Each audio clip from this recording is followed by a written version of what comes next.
అందరికీ నమస్కారం అండి. ఈ మధ్యకాలంలో మనం చాలా కేసుల్లో చూసేది ఏంటి అని అంటే అక్రమ సంబంధాలు. పెళ్ళిళ్ళు అయిన తర్వాత కూడా భార్య ఎవరితోనో అక్రమ సంబంధం పెట్టుకోవడం, అలాగే భర్త కూడా వేరే ఆడవాళ్ళతో అక్రమ సంబంధాలు పెట్టుకొని ఇద్దరు గొడవలు పడి విడిపోయే పరిస్థితికి వస్తూ ఉన్నారు. ఎక్కువ శాతం ఇవే కనిపిస్తూ ఉన్నాయి. ప్రేమించి చేసుకున్న వాళ్ళ దగ్గర ఇవే కనబడుతున్నాయి. పెద్దవాళ్ళు చేసిన పెళ్ళిళ్ళలో కూడా ఎక్కువగా ఇవే కనబడుతున్నాయి. చిన్న చిన్నదాన్ని పెద్ద గొడవలు చేసుకుని విడాకులు తీసుకునే పరిస్థితి దాకా వస్తూ ఉన్నారు. అయితే ఈ రోజున పెళ్ళిళ్ళు అయిన తర్వాత అక్రమ సంబంధాలు పెట్టుకుంటే ఎలాంటి ఇబ్బందులు వస్తాయి, అసలు ఏం జరుగుతాయి అన్న ఉదాహరణకి మనం ఈ రోజు జరిగిన ఒక సంఘటన అయితే చెప్పుకోవాలి. ఇది జైపూర్లో జరిగింది. రాజస్థాన్ దగ్గర జైపూర్లో జరిగింది.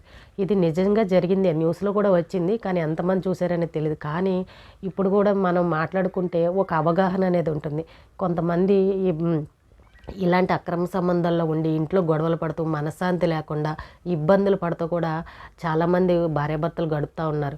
అలాంటి వాళ్ళకి కొంచెం మనం అవగాహన అనేది ఇవ్వాలి. మనకు తెలిసిన విషయాన్ని తెలియజేయాలి. ఎన్ని ఇబ్బందులు వస్తాయి అనేది ప్రతి ఒక్కరూ తెలుసుకోవాలి. అందుకే నేను ఈ వీడియో చేయడం జరుగుతుంది. ఇది రాజస్థాన్లో జరిగింది. రాజస్థాన్లో ఇద్దరు భార్యాభర్తలు ఉన్నారు. వాళ్ళకి ఒక బాబు పుట్టాడు. బాబు పుట్టిన తర్వాత 11 నెలల తర్వాత తనూజ్ అనే ఒక వ్యక్తి వేరే ఊరు నుండి వచ్చి ముగ్గురితో కలిసి వీళ్ళ బాబుని 11 నెలల బాబుని కిడ్నాప్ చేసి తీసుకువెళ్ళిపోయాడు. వెళ్ళిపోయిన తర్వాత పోలీస్ కంప్లైంట్ ఇచ్చారు ఈ తల్లిదండ్రులు. ఇస్తే ఎక్కడ వెతికినా కూడా దొరకలేదు.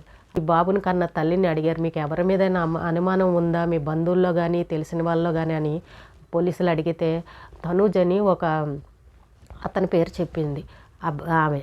చెప్పిన తర్వాత సరే అని దాన్ని పట్టుకొని పోలీసులు వెతకడం ప్రారంభించారు. అలా వెతుకుతున్న క్రమంలో 14 నెలలు పట్టింది. 14 నెలలు అయినా కూడా ఆ వ్యక్తి దొరకలేదు. అయితే ఆ తనూజ్ అన్న వ్యక్తి కూడా ఒక కానిస్టేబుల్గానే పనిచేస్తున్నాడు. కానిస్టేబుల్గా ఉంటూ ఒక పోలీస్ వ్యవస్థలో ఉద్యోగం చేస్తూ కూడా ఈ పిల్లాన్ని కిడ్నాప్ చేశాడు. అయితే ఈ పిల్లాన్ని ఎవరికి దొరకకుండా ఊర్లు తిప్పుతూ ఉన్నారు. మారువేషంలో ఊర్లు తిప్పుతావు, బంధువుల దగ్గర ఇళ్ళ దగ్గర పెడతావు, ఎవరికి దొరకకుండా అలా తిప్పుతూ దొరకకుండా తిరుగుతూ ఉన్నాడు. అయితే 14 నెలల తర్వాత పోలీసులకి సమాచారం అందింది. ద్వారకా దగ్గర ఎక్కడ ఊర్లో ఒక మారువేషంలో ఉన్నాడు ఈ చంటి పిల్లాన్ని పెట్టుకుని సమాచారం అందగానే పోలీసులు కూడా అక్కడికి మారువేషంలో వెళ్ళి, ఎందుకంటే అతను పోలీసు వ్యవస్థలో ఉన్నాడు, వీళ్ళు పోలీసులే కాబట్టి ఎప్పటికప్పుడు సమాచారం తెలుసుకుంటా ఈ ఊర్లను దాట పెడతా ఉన్నాడు. ఈ ఊర్ల చుట్టూ తిరుగుతూ ఎవరికి దొరకకుండా తిరుగుతూ ఉన్నాడు. అందు గురించి అని పోలీసులు కూడా మారువేషంలో వెళ్ళి మొత్తానికి అతన్ని ఆ పిల్లాన్ని పట్టుకుని పోలీస్ స్టేషన్కి తీసుకొచ్చిన తర్వాత ఈ తల్లిదండ్రులను పిలిచిన తర్వాత తల్లిదండ్రులకి వాళ్ళ బాబుని వాళ్ళకి ఇచ్చే క్రమంలో ఆ పిల్లాడు ఆ కిడ్నాపర్ దగ్గర నుంచి వెళ్ళనంటున్నాడు. ఎందుకు వెళ్ళట్లే, ఏడుస్తున్నాడు, విపరీతంగా ఏడుస్తున్నాడు. అలాగే ఆ కిడ్నాప్ చేసిన వ్యక్తి కూడా, తనూజ్ అన్న వ్యక్తి కూడా ఏడుస్తూ ఉన్నాడు. ఈ బాబును వదలడం అతనికి ఇష్టం లేదు. ఈ పిల్లాడు కూడా ఆ కిడ్నాపర్ను వదలట్లేదు. అందరినీ ఆశ్చర్యానికి గురి చేసింది. ఎందుకు ఈ పిల్లాడు అసలు అతన్ని వదలట్లేదు, అతను ఎత్తుకెళ్ళిన ఇది కదా అని చెప్పేసి అందరూ అనుకున్నారు. అయితే మళ్ళీ ఇక్కడ ఒక రకంగా అనుకున్నారు. 14 నెలల తర్వాత దొరికాడు కదా, ఈ 14 నెలల్లో పాపం పెంచాడు కదా, ఆ పెంచిన ప్రేమ అయి ఉంటుంది. పసిపిల్లాడికి ఏమి తెలియదు కదా, పెంచిన మూలన అభిమానం అయి ఉంటుంది. అందుకే ఇద్దరు కూడా కంటతడి పెట్టుకుంటున్నారు, ఏడుస్తున్నారు అని అనేసి మనం అందరం అనుకుంటూ ఉంటాం. అయితే ఇక్కడ పెద్ద ట్విస్ట్ ఏంటి అని అంటే, ఆ తల్లికి ఏడుస్తున్నా సరే వాళ్ళ బాబుని అప్పగించారు తల్లిదండ్రులకి. ఇచ్చిన తర్వాత ఇతను ఆ పిల్లాడిని వాళ్ళకి ఇచ్చే క్రమంలో ఇతను బాధ తట్టుకోలేక పోలీసులు నిలవేసి అడిగితే, ఎందుకు కిడ్నాప్ చేసామని అడిగితే అతను చెప్పిన మాట విని ప్రతి ఒక్కరూ షాక్ అయ్యారు. ఏంటి అని అంటే, ఆ పిల్లాడు నా కన్న కొడుకే, నేను DNA టెస్ట్ కూడా నాకు రెడీగా ఉన్నాను, నా పిల్లాడిని నేనే ఎత్తుకెళ్ళాను, వాళ్ళ పిల్లాడు కాదు, నా కొడుకే, నాకే కావాలి అని చెప్పేసి చెప్పడం జరిగింది. నీ పిల్లాడేంటి, నీ కొడుకేంటి అని అనేసి పోలీసులు నిలేసి అడిగితే అప్పుడు ఈ స్టోరీ చెప్పాడు. ఏంటి అని అంటే, ఆ పిల్లాడికి కన్న తల్లిని ఇతను కూడా బంధువులు అవుతారు. అంటే అత్త కొడుకు వరుస, బావ మరదళ్ళు వరుస అవుతారు. ఆ వరుస అయినప్పుడు పెళ్ళికి ముందర వీళ్ళిద్దరూ ప్రేమించుకున్నారు, పెళ్లి చేసుకోవాలనుకున్నారు.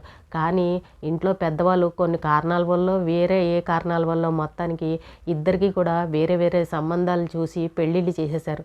ఇద్దరు దూర ప్రాంతాలు వేరే చోట ఎవరి లైఫ్లో వాళ్ళు గడుపుతూ ఉన్నారు. ఆ క్రమంలో ఈమెను ప్రేమించిన ఇంకా ప్రేమ జ్ఞాపకాలు ఉండి ఈ తనుజు కిడ్నాపర్ ఎవరైతే ఉన్నారో అతను ఆ అమ్మాయిని వెతకడం మొదలుపెట్టాడు. వెతుకుతూ ఉన్నప్పుడు పలానా చోట ఉంది, పెళ్ళై భర్తతో ఉంది అని అడ్రస్ కనుక్కొని ఆ ఊరికి వచ్చి వాళ్ళ భర్తతో పరిచయం పెంచుకున్నాడు. అలాగే ఎక్కువగా పరిచయం పెంచుకుని ఫ్రెండ్షిప్ చేసి మెల్లగా ఇంటికి రావడం మొదలుపెట్టాడు. భర్తకి ఈ విషయం తెలీదు. ఎవరో అనుకుని మామూలుగానే ఫ్రెండ్ లాగానే ఇంటికి తీసుకొచ్చాడు. ఈమె చూసిన తర్వాత ఈమె కూడా బయట పెట్టలేదు. నేను ప్రేమించిన వ్యక్తి అని కానీ మా బావ అని కానీ ఏ విషయం కూడా భార్య చెప్పలేదు. అలాగే రోజులు గడుస్తున్న క్రమంలో ఈ వీళ్ళ మధ్య ప్రతిరోజు ఇంటికి రావడం, ఈమెతో పరిచయం పెంచుకోవడం ఇలాంటివన్నీ జరుగుతూ ఉన్నాయి. అలాగే భర్త లేనప్పుడు కూడా వీళ్ళు కలుసుకోవడం అలాంటివన్నీ జరిగాయి. ఆ జరిగిన క్రమంలో ఈమె గర్భం దాల్చడం, అలాగే ఈ బిడ్డకు తల అవ్వడం ఇవి జరిగాయి అన్నమాట. అప్పుడు ఈ బిడ్డకు తండ్రి ఇతనే అయ్యాడు. అయితే భర్తకి ఏమాత్రం విషయం తెలియకుండా ఈమె చాలా జాగ్రత్తగా మేనేజ్ చేసుకొచ్చింది. తర్వాత ఒక 5 నెలలు గడిచిన తర్వాత ఈమె ఈ ఈ తనూజ్ అన్న వ్యక్తిని ఎవరైతే ఈ బాగున్నాడో అతన్ని దూరం పెట్టింది. నువ్వు రావద్దు, వద్దు, నా పిల్లాన్ని చూడడానికి కానీ నన్ను చూడడానికి ఇంకా రావద్దని వీళ్ళిద్దరి మధ్య ఏదో గొడవ వచ్చి మొత్తానికి అతన్ని ఇంటికి రావద్దని దూరం పెట్టింది. అయితే కానీ ఇతను మాత్రం ఆ పిల్లాడిని చూడకుండా ఉండలేకపోయాడు. నాకు ఎలాగైనా సరే పిల్లాడు చూసుకోవాలన్న ఆలోచనలోనూ ఇంక ఈమె ఇంటికి రానివ్వట్లేదని ఒక కక్ష కింద కట్టి ఇంకో ముగ్గురితో కలిసి ఈ పిల్లాడిని 11 నెలల వయసు వచ్చిన పిల్లాడిని కిడ్నాప్ చేసి తీసుకువెళ్ళిపోయాడు. అది జరిగిన స్టోరీ. ఇప్పుడు మీకు అర్థమైందా? ఈమె అబద్ధం ఆడి పెళ్ళి అయిన తర్వాత కూడా వీళ్ళ బావతో అక్రమ సంబంధం పెట్టుకొని కన్న బిడ్డే ఈ బిడ్డ. ఇప్పుడు ఈ రోజున పోలీసులకు దొరికిన తర్వాత అతను ఏమని చెప్తున్నాడు? నేను DNA టెస్ట్కి రెడీ, నేను కోర్టుకైనా వెళ్తాను, ఆ పిల్లాడు నా కొడుకు, నాకే కావాలి, లేదంటే కనుక ఆ కొడుకు కూడా నా దగ్గరికి వస్తే నేను ఇద్దరిని చూసుకుంటాను, అలాగే ఇతనికి కూడా పెళ్ళయింది, భార్య ఉన్నారు, అలాగే ఇంకో కొడుకు ఉన్నాడు, వాళ్ళనే చూసుకుంటాను, నేను వీళ్ళని చూసుకుంటానని చెప్పడం జరిగింది పోలీసులకి. ఇప్పుడు చూడండి ఎంత ఆశ్చర్యం కలిగే విషయం. మరి ఇప్పుడు ఆమె చేసిన పనికి ఇప్పుడు ఈ భర్త ఏమవ్వాలి? మరి ఈ పిల్లాడి పరిస్థితి ఏంటి? ఈ కిడ్నాప్ చేసిన అతని పరిస్థితి ఏంటి? ముగ్గురు జీవితాలు రోడ్డు మీద పడ్డాయి. అసలు ఇప్పుడు చూసారా, అక్రమ సంబంధం పెళ్ళయిన తర్వాత కూడా పెట్టుకోవడం వల్ల ఇప్పుడు ఈమె భర్త ఈమెను యాక్సెప్ట్ చేస్తాడా? పోన్లే జరిగిపోయిందని అంటాడా? సాధారణంగా ఏ భర్త అనడు, నువ్వు వెళ్తే వెళ్ళిపో అని అంటాడు. ఇప్పుడు మరి ఆమెను తెచ్చుకొని ఇతని దగ్గర ఉండాలా? మరి ఇతనికి ఒక భార్య పిల్లాడు ఉన్నాడు, మరి వాళ్ళ పరిస్థితి ఏంటి? ఇక్కడ మరి ఇతని పరిస్థితి ఏంటి? తల్లి పరిస్థితి ఏంటి? పిల్లాడి పరిస్థితి ఏంటి? ఇప్పుడు ఆ అమ్మాయి చేసిన పనికి రోడ్డు మీదకి ఎలాంటి జీవితాలన్నీ రోడ్డు మీదకి ఎలా పడిపోయాయో చూసారా? ఏదైనా సరే పెళ్ళిళ్ళు అయిన తర్వాత చేస్తే ఇలాంటి చిక్కుల్లోనే ఇరుక్కోవాల్సి వస్తుంది. ఆ చంటి పిల్లాడికి ఇప్పుడు తండ్రి ఎవరని చెప్పాలి?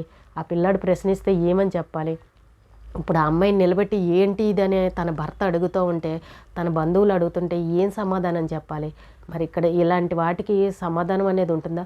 అది బంధువులైనా సరే ఇంకా బయట వాళ్ళని ఎవరైనా ఒకటే, అక్కడ జరిగింది తప్పే కదా. మరి ఆ పిల్లాడు అన్యాయం అయిపోయాడు కదా. మరి ఇలాంటివి పెళ్ళిళ్ళు అయిన తర్వాత కూడా ఆడవాళ్ళు కానీ మగవాళ్ళు కానీ ఇలా చేస్తే జీవితాలు రోడ్డు మీద పడిపోక ఏమవుతాయి చెప్పండి? ఇప్పుడు అతను ఖచ్చితంగా నేను కోర్టుకు వెళ్ళి నేను DNA టెస్ట్ చేయించుకుని నా పిల్లాడిని నేను తీసుకుంటే నాకు కావాలి అని పట్టుబట్టి కూర్చున్నాడు. మరి కన్న తండ్రికి ఇస్తారా పిల్లాడిని, తల్లికి ఇస్తారా ఈ పిల్లాడిని అనేదైతే మరి వేచి చూడాలి. ఏం తీర్పులు వస్తాయి అనేది అయితే మనకు తెలియదు. కానీ జీవితాలు చూసారా రోడ్డు మీద ఎలా పడ్డాయా? ఎవరైనా సరే భార్య కానీ భర్త కానీ ఇలా కనుక అక్రమ సంబంధాలు పెట్టుకున్నారంటే మీరు ఒకరికొకరు బాగా ప్రేమగా చూసుకోండి. చూసుకున్నప్పుడు మీ జీవితాల్లోకి మూడో వ్యక్తి అనేవాళ్ళు ఎవరు కూడా రారు.